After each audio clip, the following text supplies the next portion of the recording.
Hello everyone, तो कैसे हैं आप सब। आपको पता होगा जम्मू कश्मीर के एक इलाका है पहलगाम, जहाँ पर हमें आतंकी हमला देखने को मिलता है। रिलीजन बेसिस पर उनका रिलीजन पूछा जाता है और उनको मार दिया जाता है। उनके हिंदू होते हैं वो, ठीक है, मुस्लिम्स होते हैं तो छोड़ दिया जाता है।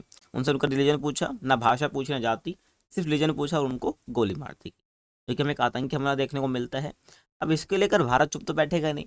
तो भारत ने इसके खिलाफ 5 एक्शन लिए। 2.5 घंटे की लगभग मीटिंग चली, कि जिसमें पीएम मोदी ने इसकी अध्यक्षता करी, अपने आवास पर ही करी। तो इसके ऊपर हम बात करने वाले हैं 5 बड़े एक्शन कौन कौन से लिए हैं इस आतंकी हमले के खिलाफ। देखिए, तो पहलगाम हमले के बाद भारत ने पाकिस्तान के खिलाफ बहुत सख्त कदम उठाए हैं।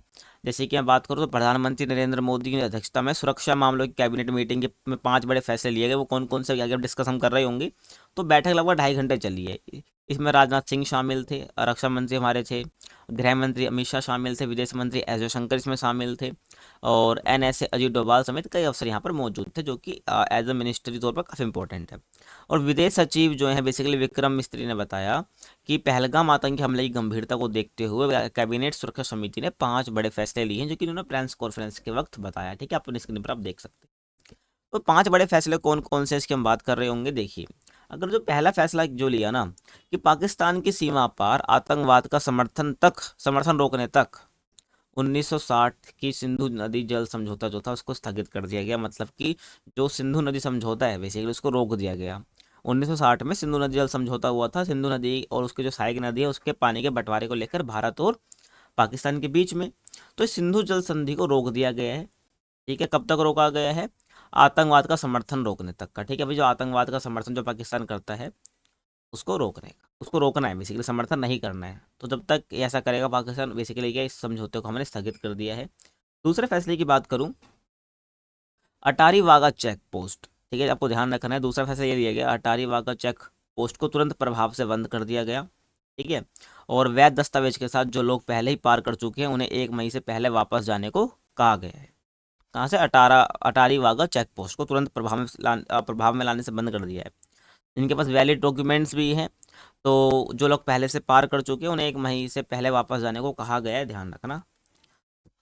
थर्ड फैसले की बात करूं, पाकिस्तानी नागरिकों को सार्क वीजा छूट योजना के तहत भारत में प्रवेश की इजाज़त नहीं होगी अब।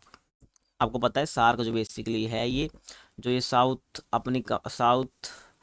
की जितनी भी कंट्रीज हैं, मतलब कि ठीक है, साउथ एशिया की, तो उनका एक संगठन है सार्क।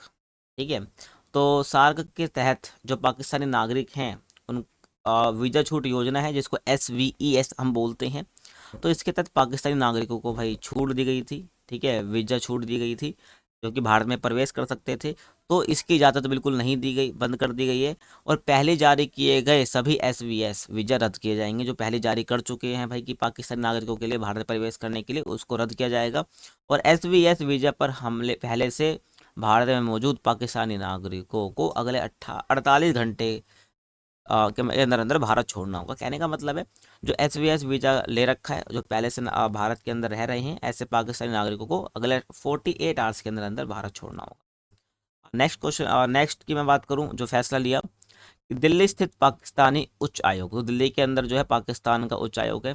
ठीक है, तो उच्च आयोग में तैनात रक्षा और सैन्य सलाहकारों को पर्सोना नॉन ग्राटा घोषित कर दिया गया बेसिकली। ठीक है, तो उन्हें 1 सप्ताह के अंदर अंदर भारत छोड़ने का आदेश दे दिया गया है। जो दिल्ली के अंदर उनका पाकिस्तानी उच्चायोग था उसमें तो तैनात रक्षा और सैन्य सलाहकार थे, उनको पर्सोना नॉन ग्राटा घोषित कर दिया।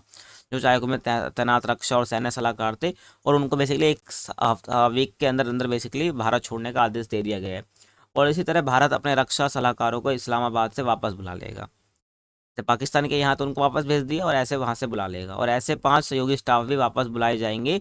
इन पदों को अब शून्य माना जाएगा, ध्यान आपको रखना है, जो यहाँ से भेज दिया उच्च आयोग से। पांचवा फैसला, दोनों उच्च आयोगों में कर्मचारियों की संख्या 55 से घटाकर 30 करने का फैसला लिया गया है। और ये कटौती 1 मई 2025 तक प्रभावी होगी। मतलब कि इसको हम एक्टिव मोड में ले आएंगे 1 मई तक, समझ रहे हो। तो जो दोनों उच्च आयोग है उनके कर्मचारियों की संख्या लगभग 55 से 30 हो गई है, ये लिया गया है फैसला। तो ये 5 बड़े फैसले लिए गए इसके अंतर्गत मीटिंग के अंदर, जो लगभग 2.5 घंटे चली। आई होप आपको समझ आ गया होगा। और किस टॉपिक पर आप वीडियो देखना चाहते हैं प्लीज़ कमेंट सेक्शन में बताइए। बाकी मिलते हैं अगली वीडियो में, तब तक के लिए कीप वॉचिंग।